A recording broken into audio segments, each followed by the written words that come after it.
ఓం భూర్భువః స్వః తత్సవితుర్వరేణ్యం భర్గో దేవస్య ధీమహి ధియో యో న ప్రచోదయాత్.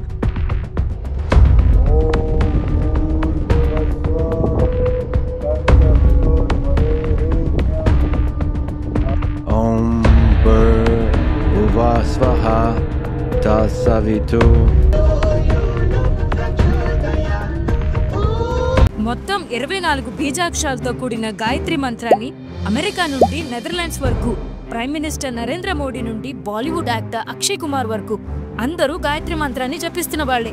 మరి మనం ఇవన్నీ టైం వేస్ట్, నేను అసలు దేవుణ్ణే నమ్మను అని కొట్టిపారేస్తున్నారా? అయితే మీరు ఈ వీడియోని చివరి వరకు చూడాల్సిందే. మీరు ఆశ్చర్యపడే అసలు రహస్యం అండ్ సైన్స్ చెప్పే నిజాల తర్వాత మీరు కూడా ఖచ్చితంగా గాయత్రి మంత్రాన్ని రోజు జపించి తీరాల్సిందే. తొందరగా ముందు ఈ వీడియోని లైక్ చేయండి అండ్ ఛానల్ సబ్స్క్రైబ్ కూడా చేసేసుకోండి. ప్రతి కథలోనూ ప్రతిసారి వినిపించే మొదటి లైన్, అలాగే ఈ కథలో కూడా ఫ్లాష్ బ్యాక్ లోకి వెళ్ళిపోదాం. పూర్వం సత్యయుగంలో విశ్వామిత్రుడు అనే రాజు ఉండేవాడు. ఈ కథ చాలా పెద్దది, కొంతమందికి తెలిసే ఉంటుంది. లాంగ్ స్టోరీ షార్ట్ గా చెప్పేసుకుందాం. ఆయన రాజు కాబట్టి ఆ రాజ్యంలో ప్రజలు ఎలా ఉన్నారో తెలుసుకుందామని తన సైన్యంతో బయలుదేరతారు. అలాగే తన గురువుగారైన వశిష్ఠ బ్రహ్మర్షి దగ్గరికి వెళ్లారు. అది మధ్యాహ్న సమయం. సైనికులంతా ఆకలితో ఉన్నారు. బ్రహ్మర్షి వశిష్ఠుడు విశ్వామిత్రుడితో, మహారాజా, మీరు మా ఆతిథ్యం స్వీకరించండి, మీకు భోజన ఏర్పాట్లు చేస్తామన్నారు. దానికి రాజువారు, లేదు, నాతో పాటు మా సైనికులు అందరూ కూడా ఉన్నారు అని అనగా, ఏం పర్వాలేదు, అందరికీ భోజన ఏర్పాట్లు చేస్తామన్నారు. ఇంతమందికి ఎలా పెడతారో అని విశ్వామిత్రుడు అనుకున్నాడు. ఇప్పుడే అసలు కథ మొదలైంది. ఆ భోజన ఏర్పాట్లు చూసి షాక్ అవుతాడు విశ్వామిత్రుడు. రకరకాల పిండి వంటలు, ఎప్పుడు తినను వంటివి, రుచిగా ఇంతమందికి ఎక్కడి నుంచి తీసుకువచ్చారు అని వశిష్ఠుడిని అడగగా, నా దగ్గర కామధేను ఉంది, స్వయంగా ఆ సృష్టికర్తయే నాకు ఇచ్చాడు, ఏమి కావాలన్నా ఈ కామధేను ఇస్తుంది అని చెప్పారు. అయితే ఈ కామధేనుని నాకు ఇవ్వండి, నా రాజ్యంలో మీరు ఉంటున్నారు, మీకు రాజు నేనే కాబట్టి నేను చెప్పింది మీరు చేయాల్సిందే అంటే దానికి వశిష్ఠుడు, లేదు, స్వార్థంగా ఈ కామధేనును ఉపయోగించకూడదు, కుదరదు అని చెప్పారు. కుదరదని చెప్పడం వల్ల విశ్వామిత్రుడు తన సైనికులతో కలిసి ఆశ్రమంపై దాడి బిగించేస్తాడు. అప్పుడు కామధేనువు నాభి నుండి బలమైన సైనికులు వచ్చి ఆ సైన్యాన్ని మొత్తాన్ని నాశనం చేస్తారు.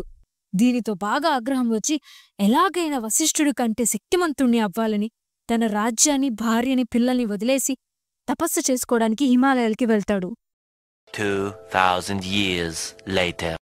శివుడు ప్రత్యక్షమే వరం కోరుకోమనగా విశ్వామిత్రుడు ఎస్, ఫైనలీ అని ఆనందించి, నాకు ఆ గాలి, నీరు, నిప్పుకి ఉన్న శక్తి అంతా కావాలి అని అంటే శివుడు గ్రాంటెడ్ అని ఆయన కోరిక నెరవేరుస్తాడు. విశ్వామిత్రుడు అన్లిమిటెడ్ పవర్ అండ్ ఎనర్జీ తోటి వశిష్ఠుని ఆశ్రమానికి వెళ్తాడు. వెళ్లి మొత్తం ఆశ్రమాన్ని ధ్వంసం చేసేస్తాడు. కాని వశిష్ఠుడి శక్తిని మాత్రం ఓడించలేకపోతాడు. మళ్ళీ చలో హిమాలయాస్ అని విశ్వామిత్రుడు తపస్కి వెళ్తాడు. రాజర్షి విశ్వామిత్ర అని బ్రహ్మదేవుడు పలుకు వినిపిస్తుంది. ఇదేంటి, నేను ఇంకా బ్రహ్మర్షి అవ్వలేదా అని మళ్ళీ తపస్సు చేసుకుంటారు. One eternity later. మేనకని ఇంద్రుడు విశ్వామిత్రుడి తపస్సుని భంగం కలిగించాలని పంపిస్తాడు. విశ్వామిత్రుడు తపస్సును వదిలేసి కొన్ని సంవత్సరాలు మేనకతో ఉంటాడు. తర్వాత తపస్సును పాడు చేయడానికే మేనక వచ్చిందని రియలైజ్ అయి, ఎట్టి పరిస్థితుల్లో కూడా నేను తపస్సు వదిలేయకూడదని మళ్ళీ స్టార్ట్ చేస్తాడు. ఈసారి రంభను పంపిస్తాడు ఇంద్రుడు. రంభను చూసి, నువ్వు నా తపస్సు భంగం కలిగించడానికే వచ్చావు, నీవు 1000 సంవత్సరాల పాటు రాయివైపో అని శపిస్తాడు. అయ్యో, నేను కోపానికి లొంగిపోయానా? అసలు నా కోపం కారణంగానే నేను బ్రహ్మర్షి అవ్వట్లేదని గ్రహించి అన్ని వదిలేసి అసలు ఆ సృష్టికర్తతోనే ఉంటే ఇంకెంత బాగుంటుందో అని బాగా తపస్సు మొదలుపెట్టారు. ఈసారి సాక్షాత్తు విష్ణుమూర్తియే వచ్చి, బ్రహ్మర్షి విశ్వామిత్ర అని అంటారు, నేను నీ భక్తికి మెచ్చా, నీ అంకుటిత దీక్షతో, విల్ పవర్ తోటి నన్ను మెప్పించావు. రాబోయే రోజుల్లో మనుషులు చాలా కఠినమైన బాధలు అనుభవిస్తారు. ఆ బాధల నుండి విముక్తి పొందడానికే నీవు ఒక మార్గాన్ని కనిపెట్టాలి బ్రహ్మర్షి అని అన్నారు విష్ణుమూర్తి. ఆ దైవ కార్యాన్ని మళ్లీ అంకుటిత దీక్షతో మొదలుపెట్టారు.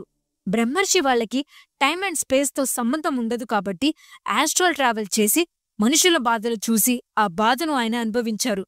ఇంత బాధలు రాబోయే రోజులో అనుభవిస్తారా అని అనుకోగా సడన్ గా ఆయనకు చిన్న శబ్దం వినిపిస్తుంది. ఆ శబ్దం రాగానే ఆయన పడుతున్న బాధ కొంచెం తగ్గింది. మళ్ళీ ఆ శబ్దం మీద ఫోకస్ చేయగా 24 అక్షరాలు ఆ సౌండ్ నుండి విడిపోయి 8 అక్షరాలతోటి 3 వరుసల్లో ఆయన ముందు కనిపించాయి.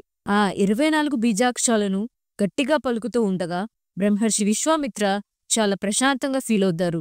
ఎంతటి కఠినమైన బాధలు అనుభవిస్తున్నా సరే ఒక్కసారి దీనిని జపించారంటే వాళ్ల బాధల నుండి విముక్తి పొందుతారు. అందుకే దీనిని గాయత్రి మంత్రము అని పిలుస్తాను అన్నారు.